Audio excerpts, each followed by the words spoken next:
hundreds of emergency responders made their way to New York City. Dozens of them right here from mid-Michigan. Randy Josie lives in Swartz Creek and is a former EMT who spent weeks, almost a month, working at Ground Zero. He joins us live in studio this morning. Thanks for being here. Thank you. You were there, moments after this defining moment. What made you say, I'm going to leave the comfort of my environment, go to somewhere that's so chaotic? Actually, there was not a second thought in my mind about staying or going. I knew that the system in New York was overwhelmed. They didn't have enough responders to tackle what had occurred, and I had the opportunity and didn't think twice. This right here is a hat that you actually wore while doing the work. And describe, what did you do? You were actually going through the rubble, trying to find people, rescue people?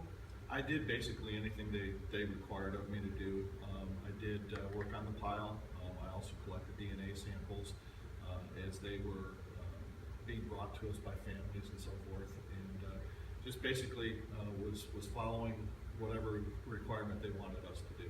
Obviously, you guys go through an extensive amount of training for your profession. What was it like working with the different departments, different agencies, and then learning that this was, in fact, a terrorist attack, something our nation really hadn't seen in this magnitude?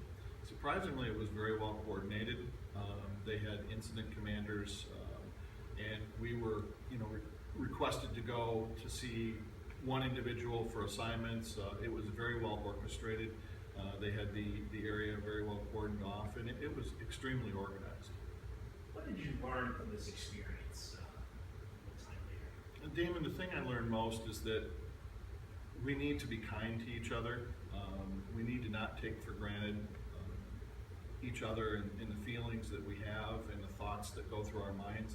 I remember immediately after 9/11, you'd be at the gas station and someone would be pumping gas to you next to you, and you'd say hello, and there was that kindness that went on, and I hope that we can maintain that level of kindness for each other. You talk about it, everybody asked if you were alive, where were you that day? And we were sharing, I was a sophomore in high school, and getting the news while we're at school. Everyone knows where they were and and what they did and how they responded. And as you mentioned, it's something that really brought people together. And you still see that today. Do you think some of that is faded? Yeah, definitely, I think some of that's faded.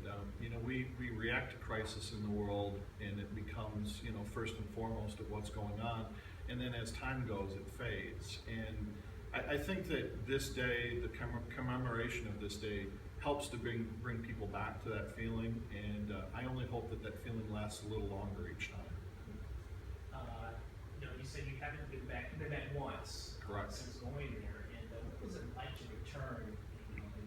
Lives had moved on to a degree, certain things had been rebuilt. Well, it was kind of interesting. My wife actually tricked me a little bit to get me to go back there.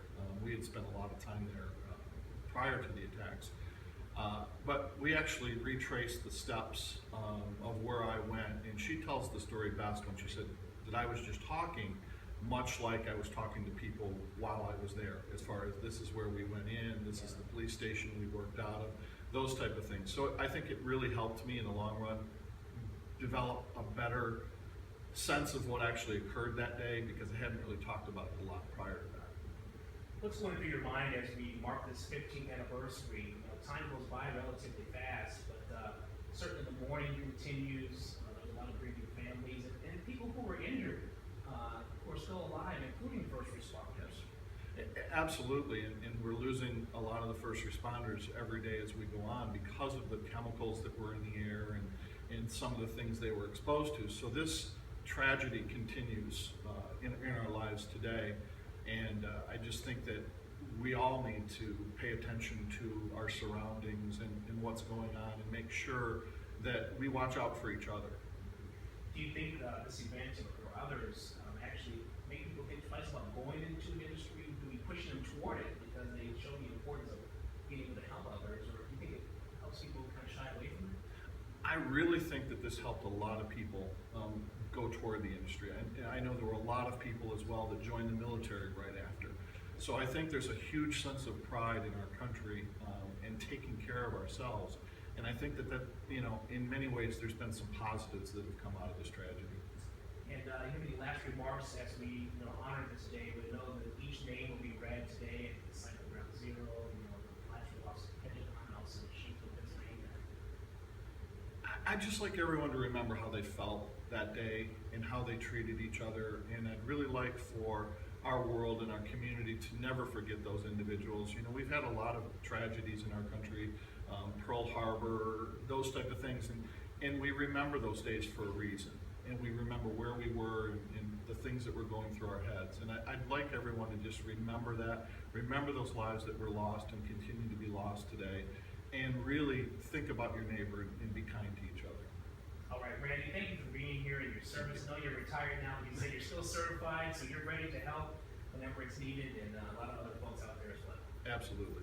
All right, thanks for being here. Thank you, Dan. And we'll have much more coverage of the 9/11 anniversary coming up here on ABC 12. Stay with us.